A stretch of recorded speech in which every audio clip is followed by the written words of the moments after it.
AP cabinet సమావేశం ముగిసింది. ఎజెండాలోని 14 అంశాలకు మంత్రివర్గం ఆమోదం తెలిపింది. అమరావతిలో 2700 కోట్ల విలువైన 2 ఇంజనీరింగ్ పనులకు ఆమోదం తెలిపింది మంత్రివర్గం. భవనాల లేఅవుట్ల అనుమతుల బాధ్యత మున్సిపాలిటీలకు అప్పగించే ఆర్డినెన్స్ కు కూడా క్లియరెన్స్ లభించింది. ఇక తిరుపతిలోని ఈఎస్ఐ హాస్పిటల్ను 50 పడకల నుంచి 100 పడకలకు పెంచుతూ నిర్ణయం తీసుకుంది. పిఠాపురం ఏరియా డెవలప్మెంట్ అథారిటీలో 19 పోస్టులకు ఆమోదం తెలిపింది. పలు కంపెనీల పెట్టుబడుల ప్రతిపాదనలకు కూడా మంత్రివర్గం నుంచి గ్రీన్ సిగ్నల్ ఇచ్చింది కేబినెట్.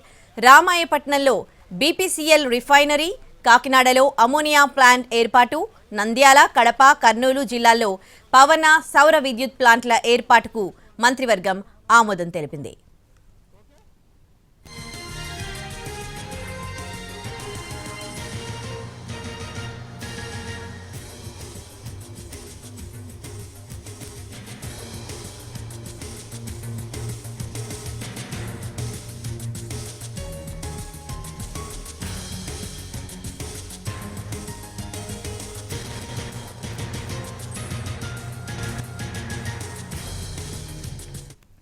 ఏపీ కేబినెట్ సమావేశం కొద్దిసేపటి క్రితం ముగిసింది. ముఖ్యంగా 14 అంశాలకు సంబంధించి మంత్రివర్గం ఆమోదం తెలిపినట్లుగా తెలుస్తోంది. ఇక పూర్తి డీటెయిల్స్ ని మా ప్రతినిధి ప్రసన్న అందిస్తారు లైవ్ లో. ప్రసన్న, ఎలా జరిగింది కేబినెట్ సమావేశం?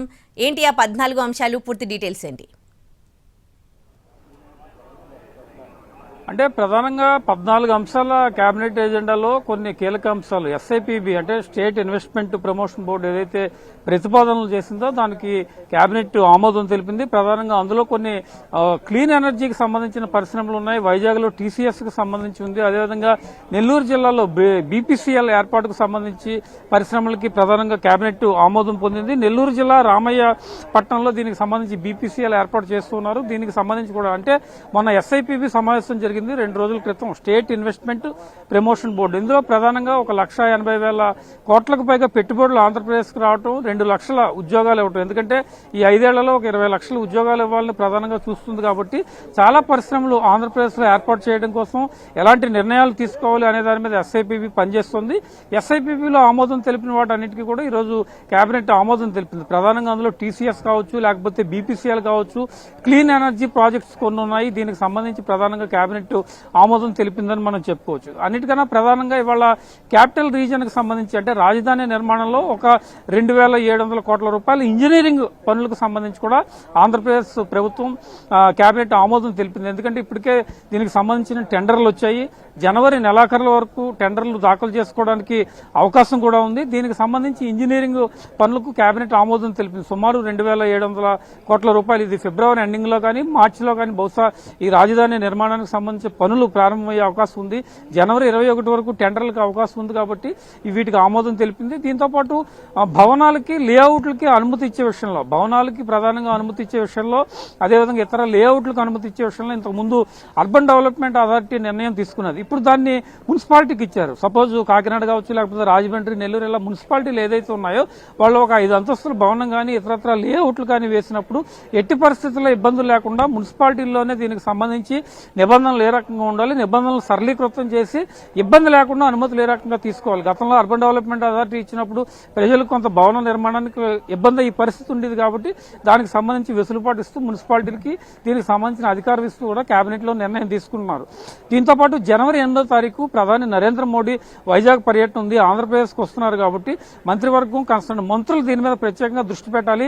ఆంధ్రప్రదేశ్ కు ప్రధాని మోడీ 6 నెలల ఎన్డీఏ పాలన, కూటమి పాలన తర్వాత వస్తున్నారు. కాబట్టి గ్రాండ్ వెల్కమ్ చెప్పడం, అభివృద్ధి కార్యక్రమాల్లో పాల్గొనడం, మంత్రులు ఎప్పటికప్పుడు అలర్ట్ గా ఉండటం, ప్రధాని నరేంద్ర మోడీ టూర్ ని సక్సెస్ చేయడంలో మంత్రులు కీలక పాత్ర పోషించాలని ప్రధానంగా చెప్పడం జరిగింది. దీంతో పాటు 14 అంశాల్లో ప్రధానంగా ఎస్ఐపిబి ప్రతిపాదనలు ఉన్నాయి. దాంతో పాటు ఈ ల్యాండ్స్ కేటాయింపు కూడా కొన్ని భూములకు సంస్థలకు సంబంధించి భూ కేటాయింపు కూడా ప్రధానంగా ఈ కేబినెట్ లో జరిగినట్టుగా తెలుస్తోంది. ఇక సిఆర్డీఏ అనుమతులు, పిఠాపురం ఏరియా డెవలప్మెంట్ అథారిటీలో ప్రధానంగా 19 కొత్త పోస్టులు మంజూరు చేస్తూ కూడా కేబినెట్ నిర్ణయం తీసుకుంది. తిరుపతిలో 100 పడకల ఆసుపత్రికి సంబంధించి సంబంధించి కూడా కేబినెట్ నిర్ణయం తీసుకుంది. అయితే పిఠాపురం ఏరియా డెవలప్మెంట్ అథారిటీలో డిప్యూటీ సీఎం పవన్ కళ్యాణ్ చాలా సీరియస్ గా పిఠాపురం కాన్స్టిట్యూన్సీ మీద దృష్టి పెట్టారు. వివిధ స్థాయిలో ఉద్యోగాల అవసరం ఉందని చెప్పారు కాబట్టి దానికి సంబంధించి కూడా కేబినెట్ అప్రూవల్ ఇచ్చింది. మొత్తానికి ఈ ఎజెండాతో కేబినెట్ సమావేశం ముగిసింది. కేబినెట్ తర్వాత న్యూ ఇయర్ లో మంత్రులందరూ కూడా శాఖల మీద పట్టు పెంచుకోవాలన్న అభిప్రాయాన్ని ప్రధానంగా ముఖ్యమంత్రి మంత్రులకు చెప్పినట్టుగా తెలుస్తోంది. ఇది ఓవరాల్ గా ఆంధ్రప్రదేశ్ కేబినెట్ కి సంబంధించిన తాజా పరిస్థితి. అలాగే అంటే ఈ పనులని ఎప్పటి నుంచి ప్రారంభించనున్నారు, దీనికి బడ్జెట్ ఎప్పటిలోగా కేటాయించనున్నారు, దీనికి సంబంధించి కూడా ఈ మంత్రివర్గ భేటీలో నిర్ణయం తీసుకున్నారా? అంటే యాక్చువల్గా మనం రాజధాని నిర్మాణ పనులు, రాజధాని ఇంజనీరింగ్ పనులు చూసుకుంటే కనుక ఒక 2,700 కోట్ల రూపాయల పనులకు ఆల్రెడీ టెండర్లు వచ్చాయి కాబట్టి దానికి ఆమోదం తెలిపారు. ఫిబ్రవరి ఎండింగ్ లో కానీ మార్చిలో కానీ కార్యక్రమాలు మొదలవుతాయి. అయితే ఎస్ఐపిబి ఇచ్చిన అనుమతులకు సంబంధించి 1,00,000 కోట్లకు పైగా 1,80,000 కోట్లకు పైగా పెట్టుబడులు వివిధ కంపెనీలు, అంటే ఓవర్ నైట్ రావడం కాదు, 5 ఏళ్లలో ఎంతవరకు ఎన్ని సంస్థలకు పెట్టుబడులు వస్తాయి, టీసీఎస్ ఏర్పాటుకు సంబంధించి కానీ, బీపీసీఎల్ ఏర్పాటుకు సంబంధించి కానీ, క్లీన్ ఎనర్జీ ప్లాంట్లు, ఇంధన రంగంలో ఇంధన శాఖలో కొన్ని కీలక ప్రాజెక్టులు, క్లీన్ ఎనర్జీ ప్రాజెక్టులు ఏర్పాటు చేయడానికి ప్రభుత్వం ముందుకుంది.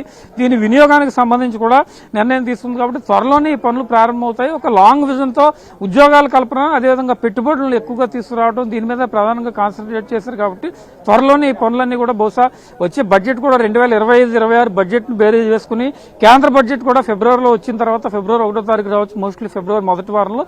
ఆ తర్వాత ఒక కాంక్రీట్ గా అన్ని విషయాల మీద ఒక అవగాహన వస్తుంది కాబట్టి అప్పుడు ఈ పనులన్నీ కూడా ప్రారంభమయ్యే పరిస్థితి అయితే మనకి కనిపిస్తుందని చెప్పుకోవచ్చు. రైట్.